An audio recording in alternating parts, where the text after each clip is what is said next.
மாநில ஒருங்கிணைப்பாளர் தமிழ்நாடு மக்கள் நல இயக்கம் அவர்கள் கண்டன உரையாற்ற வந்திருக்கிறார்கள்.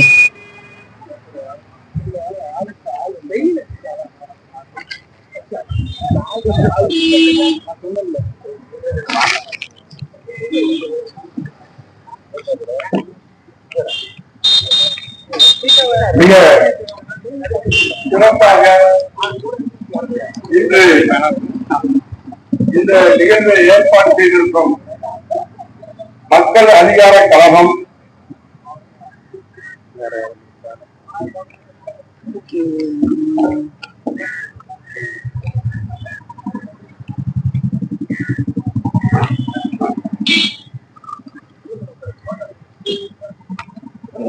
இன்று இந்த மாபெரும் கண்டன ஆர்ப்பாட்டத்தை ஏற்பாடு செய்திருக்கும் மக்கள் அதிகார கழகம் தமிழ்நாடு இஸ்லாமியர் கூட்டமைப்பு இணைந்து நடத்தும் இந்த மாபெரும் கண்டன ஆர்ப்பாட்டத்திற்கு இங்கே வருவதற்கும் நமது தோழர் மின்னல் அம்ஜத் அவர்கள் தாயக மக்கள் கட்சி மற்றும் விடுதலை சிறுத்தையினுடைய ஓட்டப்பட மாவட்ட செயலாளர்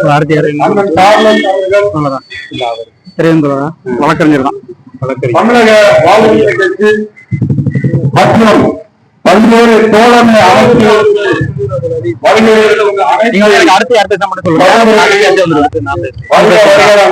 வரவேற்று அவர்களுக்கு இந்த மாநில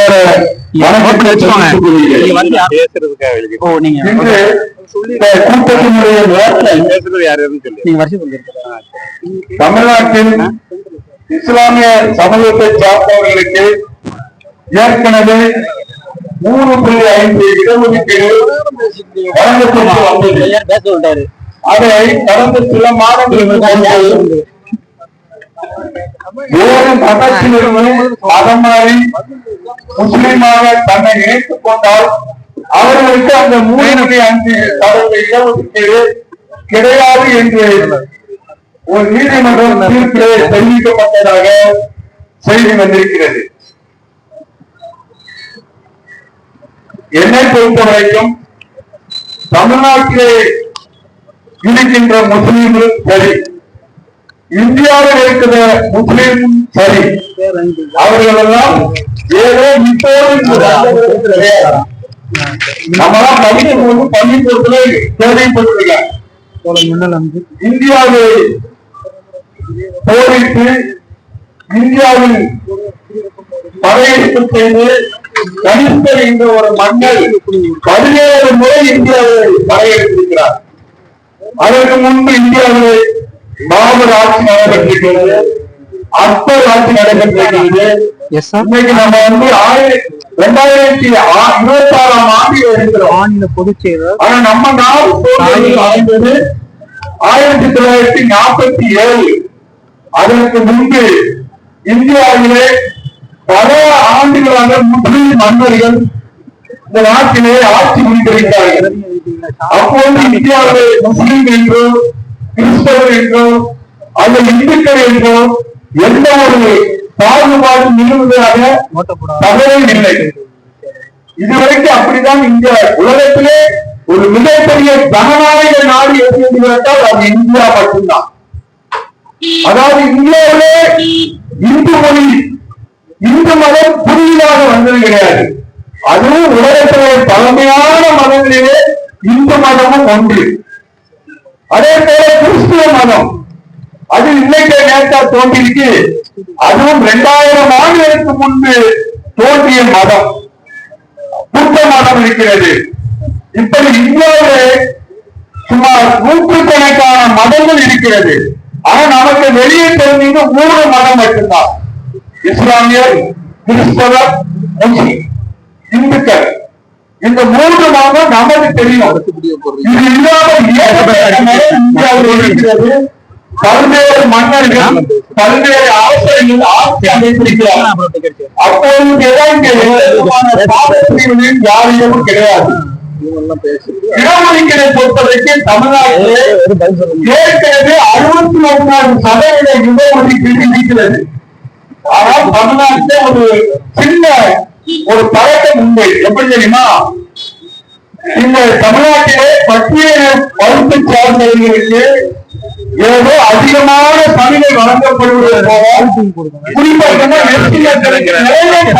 அப்படின்னு சொல்லுவார்கள். அது தப்பு.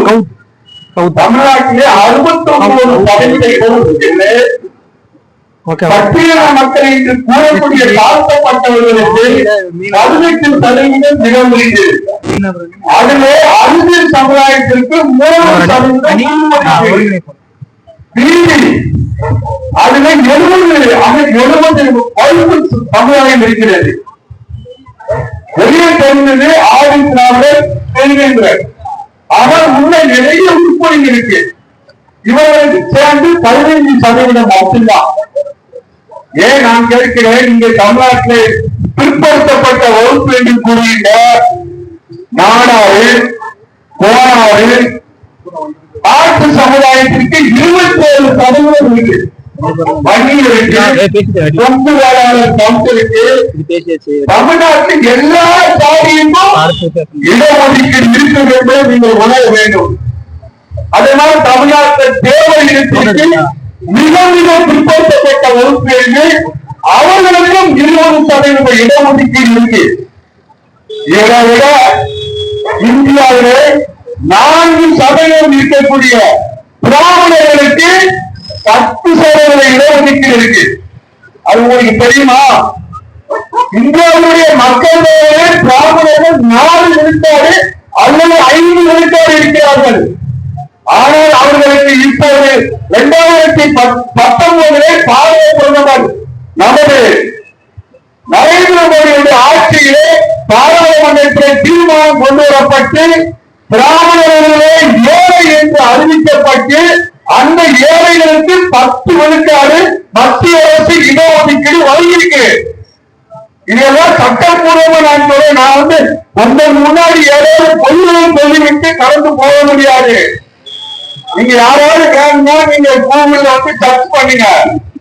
பிராமணர்களுக்கு எத்தனை சதவீதம் இடஒதுக்கீடு என்று 10 விழுக்காட்டுக்கு நம்ம இந்தியாவுல. ஆனா மக்கள் தொகையில அவங்க 4 அல்லது 5 தான் இருக்காங்கன்னு அதே ஆய்வுல வருது. சமீபத்துல ஸ்டேட் பேங்க்ல ஒரு வேலைக்காக வேண்டி ஒரு இந்தி ஒரு பரீட்சை எழுதியிருக்காங்க. ஸ்டேட் பேங்க் ஒரு வங்கி, மத்திய அரசுடைய வங்கி. அந்த வங்கியில பட்டியல வகுப்பை சார்ந்த மாணவர்களுக்கு 65% மதிப்பெண் எடுத்தவர்களுக்கு வேலை இல்லை. பட்டியலினத்தை சேர்ந்தவர்களுக்கு 65 மதிப்பெண் எடுத்தவர்களுக்கு வேலை இல்லை. ஆனால் கிராம வகுப்பை சார்ந்தவர்களுக்கு 35 மதிப்பெண் எடுத்தவர்களுக்கு வேலை. ஏன் 35 மதிப்பெண்னா அவங்க ஆளே கிடையாது. பட்டியலினத்தவர்களுக்கு 65, பிராமணர்களுக்கு 35. ஆனாலும் அவர்களுக்கு வேலைக்கு ஆள் இல்லை. இதெல்லாம் உண்மையான சம்பவம், எதுவுமே பொய் கிடையாது. சென்னை அம்பேத்கர் தரமணி யூனிவர்சிட்டியில என்னுடைய பொண்ணு வக்கீல் கான்ஸ்டபிள் கோர்ஸ், என்னுடைய பொண்ணு அதுக்கு அப்ளிகேஷன் பண்ணிருந்தாங்க. நான் இதெல்லாம் பொய் சொல்லல, நீங்க வேணா அடிச்சு பாருங்க. அதாவது என்னுடைய பொண்ணு தூத்துக்குடி ஏபிசி கல்லூரியில படிச்சு 96 விழுக்காடு மதிப்பெண் வாங்கியிருந்தாங்க. ஆனா 96 மதிப்பெண் எடுத்த என்னுடைய பொண்ணு புதுக்கோட்டையில போயிட்டாங்க. ஆனா பட்டியலினத்திற்கு எவ்வளவு மதிப்பெண் தெரியுமா? 92. அதே பிற்படுத்தப்பட்ட சமூகத்தை சார்ந்தவர்களுக்கு 74. நீங்க என்ன சொல்லுவீங்க? தாழ்த்தப்பட்டவர்கள் தேர்வு மார்க் அவர்களுக்கு இடஒதுக்கீடு கொடுத்தீங்க. ஆனால் அப்ப என்ன சட்ட கல்லூரியிலே பொதுவாகவே இருந்துட்டாங்க. ஒரு பட்டியலினத்தை சேர்ந்த ஒரு பெண்ணுக்கோ ஒரு ஆணுக்கோ 92 மதிப்பெண் தேவை. ஆனா நம்ம சொல்லுங்க, இங்க உள்ள நாடார்கள், கோனார்கள், தேவர்கள், முதலியார்கள், செட்டியார்கள், வணிகர்கள், கொங்கு வேளாளர் இவர்களுக்கு 72 மதிப்பெண் எடுத்தாலே அம்பேத்கர் யூனிவர்சிட்டியில காங்கிரஸ் சீட்டு கிடைச்சது. இதுதான் உண்மை. அதனால தமிழ்நாட்டை பொறுத்தவரைக்கும் எல்லா ஜாதிக்கும் இடஒதுக்கீடு இருக்கு, எல்லா மதத்துக்கும் இடஒதுக்கீடு இருக்கு, எல்லா வகுப்புக்கும் இடஒதுக்கீடு இருக்கு. எல்லாத்துக்குமே தமிழ்நாட்டில் இடஒதுக்கீடு இருக்கு. 69% இடஒதுக்கீடு தமிழ்நாட்டில் இருக்கு. இந்த அமல்படுத்திக்கிட்டு இருக்காங்க. அதனால இடஒதுக்கீடை பொறுத்த வரைக்கும் யாரும் தவறுகிறாங்க நீங்கள் புரிதல் கொள்ள வேண்டாம். நீங்க ஏன் நான் இந்த விளக்கத்தை சொல்லிடுறேன்னா, நாங்க பட்டியலினத்துல நான் பெண்களுக்குள்ள வேளாளர் சந்திக்க சேர்ந்தவன். இந்த எஸ்சி எஸ்சி இந்த அவமானம் இருக்கிற நீங்க என்ன வெளியேற்றா என்ன பிற்படுத்தப்பட்டவருக்கு போனா நாளாருக்கு தேவாருக்கு கோளாருக்கு எல்லாத்துக்கும் இடஒதுக்கீடு இருக்கு. நானும் என்ன நீங்க இது அங்க தூக்கி போடு, நானும் அங்க போய் இடஒதுக்கீடு வாங்கிக்கிறேன்.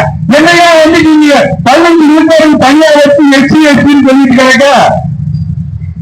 அன்னைக்கு 15 விழுக்காடு ஆதித்திராவிடருக்கு எவ்வளவு எனக்கு எவ்வளவு பிரிச்சு என்னை தனியா கொண்டு போ, இல்லைன்னா எனக்கு 7% இடஒதுக்கீடு தனியா கொடுத்து என்னை முதல்வரே சாதி வந்து ஓசிலே நம்பர் 1 வைங்க. என்னையா பெரிய கொடுமை. எஸ்சி எஸ்சி என்று அவமானப்படுத்திக் கொண்டிருக்கிறீர்கள்.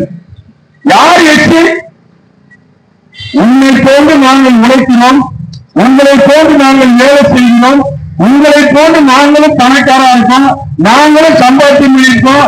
நாங்க என்ன சலுகை யாரு கேட்டா? என்ன சலுகை? ஒண்ணும் கிடையாது. சமூகத்துல நீங்க ஒரு வேதனையான சொன்ன 1500 பேர் ரயில்வே மத்திய அரசு இந்த கேட்டு தொடர்ந்துருவாங்க பாருங்க. கேட்டு அந்த இதுக்கும் இந்த டிக்கெட் கவுண்டருக்கும் எடுத்தாங்க 1500 பேரு. அதுல தமிழ்நாட்டில் எத்தனை பேர் போனாங்க? 15 பேரு. இந்த பிற்படுத்தப்பட்டவங்க அதுக்கு வரமாட்டாங்க. அதுல கூட பீகாரை சேர்ந்தவர்கள், யூபியை சேர்ந்தவர்கள், டெல்லியை சேர்ந்தவர்கள், கர்நாடகத்தை சேர்ந்தவர்களே இந்த தோல்வி போட்டாங்க. 1500 பேரு யார் போட்டா? மத்திய அரசு. என்னாச்சு? நமது மோடி ஆட்சியிலே போடப்பட்டார்கள். இதுதான் உண்மை. நீங்க தூத்துக்குடி ரயில்வே ஸ்டேஷன்ல போய் கவுண்டர்ல போய் கேளுங்க, டிக்கெட் அடிக்கிறவர் யார் இருப்பா? பீகாரை சேர்ந்தவர், யூபி சேர்ந்தவர் இருப்பாரு. எல்லா டோல்கேட்டு தமிழ்நாடு முழுவதும் இப்ப கூட ஒரு ஊரை ஒரு விபத்து நடந்துச்சு. 2 டைம் நேர்ச்சாரம் ஏறிச்சு. அது கூட எனக்கு தெரியுமா? அங்கிருந்து டோல் கீப்பருக்கு மொழி தெரியல. தமிழ்நாட்டில் தமிழ் படிச்சவர்களுக்கு தான் வேலை கொடுக்கணும்னு சட்டம் இருந்துச்சு. இப்பெல்லாம் அந்த சட்டம் காத்துல வந்துட்டியா? இதே ஓபிஎஸ் அவர்கள் அமைச்சராக இருக்கும் போது அந்த சட்டத்தை முதல் அவர்தான் கையெழுத்து போட்டாரு. தமிழ்நாட்டில் வேற மாநிலத்தை சேர்ந்தவர்களும் வேலைக்கு வரலான்னு. இந்த தமிழ்நாட்டில் உள்ளவங்க யாரு வேலைக்கு கிடைக்கு? வேலையே கிடைக்கல. எல்லாமே அவர்கள் தான் வெளியிலிருந்து வருகிறார்கள். இத மாதிரி மோசமானவங்க இந்த தமிழ்நாட்டில் இப்ப நடைமுறைப்படுத்திக்கிட்டாங்க. இப்ப சமீபத்திய தபால் பிரிவுல இந்த தபால் நம்ம கிராமத்துல சுழிச்செடுப்போம்ல, கோத்தூருக்கு போதா வேட்டையடைக்கு போறது தபால் பிரிவு செக்ஷன் இருக்கு. அந்த பிரிவுல தமிழ்நாட்டில் 900 பேர் எடுத்தாங்க. அதே 42 பேர் தான் தமிழ்நாட்டுக்காரர். நீங்க எல்லாம் வடமாநிலத்துக்காரர் கேட்டா அது தேர்வுங்க. தமிழ்ல நம்ம படிச்சவங்க நம்ம 20 மார்க் எடுத்திருக்கோம். பீகார்காரங்க 26 மார்க் எடுத்துட்டாங்க. இது எப்படி நடந்துச்சு? இதெல்லாம் இந்த நீட்டு தேர்வு இப்ப சொல்லுவாங்க மோசடி மோசடின்னு. இதே மாதிரிதான் மத்திய அரசாங்கம் சில அரசு அதிகார இயக்கங்கள் துணையாளர் தமிழ்நாட்டில் தமிழர்களுக்கு வேலை கிடைக்கக்கூடாது என்று கூறி வட இந்தியர்களுக்கு வாய்ப்பு கொடுப்பதற்காகத்தான் இந்த தேர்வு, இந்த மோசடி. எல்லாமே நாடு முழுவதும் மோசடியா? யாரு படிச்சு உண்மையா தேர்வு எழுதி பாஸ் பண்ணிருக்காங்க? எல்லாம் வடக்கிழந்து இறக்குமதி. இன்னும் கொஞ்ச நாள் தமிழ்நாட்டில் நாம் தமிழர்கள் வாழையே முடியாத ஒரு திறமை வரும். இப்ப பாத்தீங்கன்னா பீகார் நெல்லு நாட்டு நாட்டுக்கு வந்தாச்சு. இப்ப தூத்துக்குடி துறைமுகத்துல போய் எத்தனை பீகார் ஊட்டிக்காரங்க இன்னும் நீர்வளம் எங்க போறாங்கன்னு தெரியல. இங்குள்ள நீராக இன்னும் மீனே பிடிக்க முடியாது. அதுக்கடையில சேர்ந்தாங்க மீன் கடற்கரை போறாங்க. இந்த அவருக்கு அத்தானி கொடுத்தாச்சு, இங்க அலவா கொடுத்தாச்சு, இங்க வேற கொடுத்தாச்சு.